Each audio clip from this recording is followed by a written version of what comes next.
Yeah, I was saying that I think that the Blackhawks wanted to do this just to kind of take some of the pressure off of him with the speculation over whether or not he'll retire. I think they wanted the focus to be on kind of their decision to move forward and them giving the fans the ability to kind of say goodbye to him tonight at the United Center. I think that they wanted that to be the focus, so I think that's probably what you could explain the kind of conspicuous absence of any reaction from Toews himself. I think that they'll kind of let him handle that on his own after the game tonight when he speaks to media.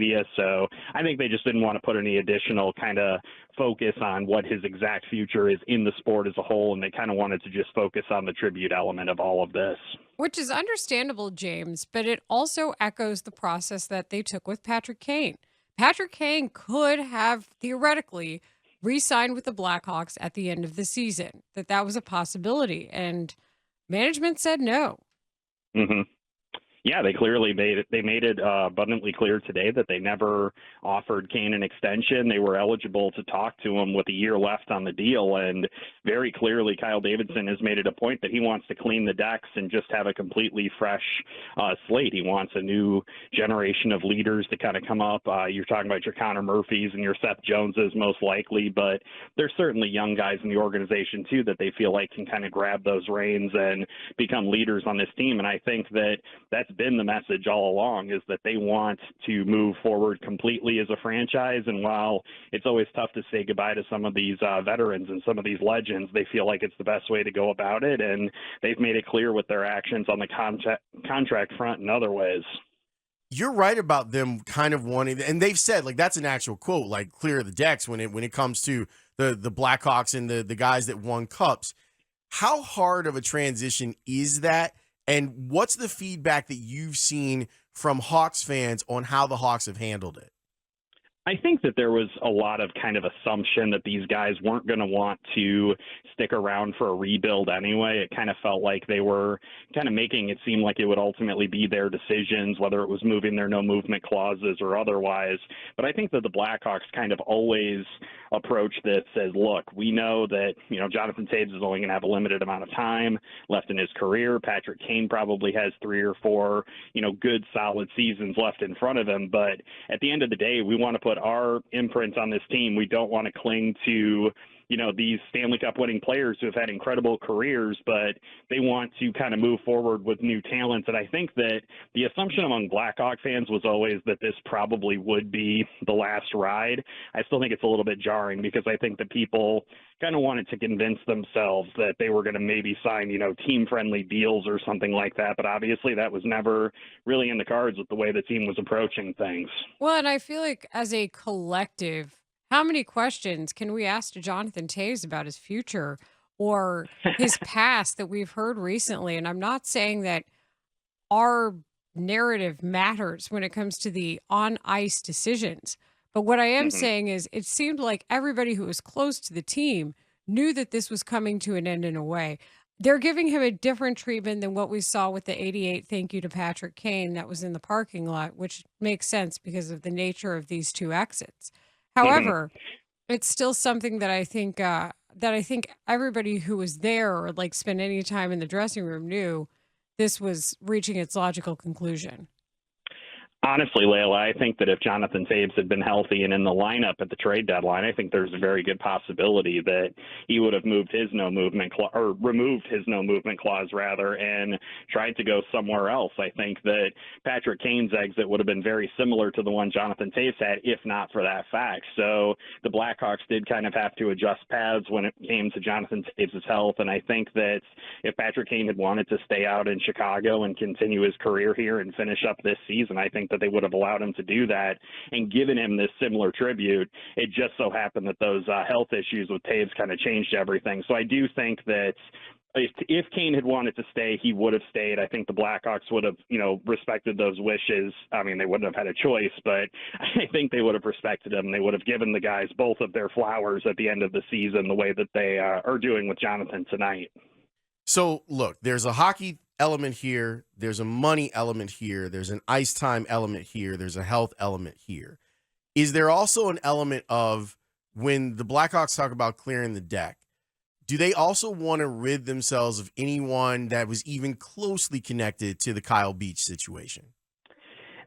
I think, Lawrence, that's a question that we all kind of have asked ourselves, I think, in the media and in the fan base, if this is kind of the direction that the Blackhawks are seeking to go. And while they'll never say so explicitly, I don't think that they want to, kind of keep bringing that up. I think they want to try to, as an organization, move past it and show that they've changed from that experience and they're running a different ship now. I think that at least has to play some part of it, but I also think that there's a huge on-ice component to this too, and I think that's what they'll always tell the media. I think that's what's driven a lot of these conversations, but I think that absolutely has to be in the background. They have been very adamant about establishing a new culture. That's something they've constantly talked about.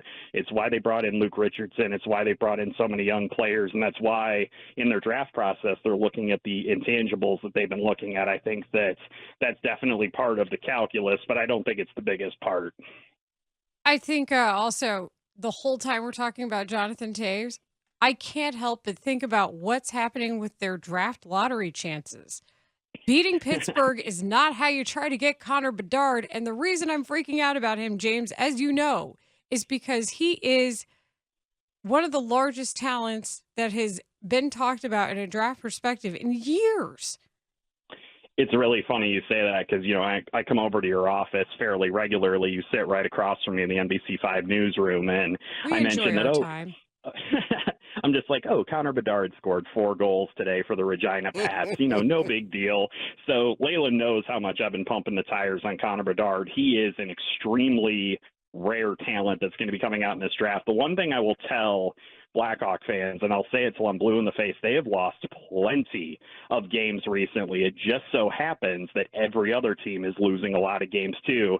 And even if they finish with the worst record, they're guaranteed a top 3 pick, but they only have, a somewhat limited chance of getting that number 1 pick anyway. So I think if they can finish with the second or the third worst record, you kind of take your chances, but I just don't think it's realistic to expect that this group of players and this coaching staff are just going to kind of roll over. We've seen it time and again. They compete hard every night, and they continued to do that as they kind of helped knock Pittsburgh out of the playoffs.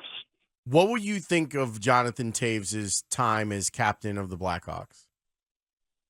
I've been lucky enough to cover the Blackhawks in a massive variety of ways. I've covered them via blogs, via podcasts, all sorts of ways. And the one constant through all of that, honestly, has been the leadership that he displayed and just the tenacity on the ice, the two-way play.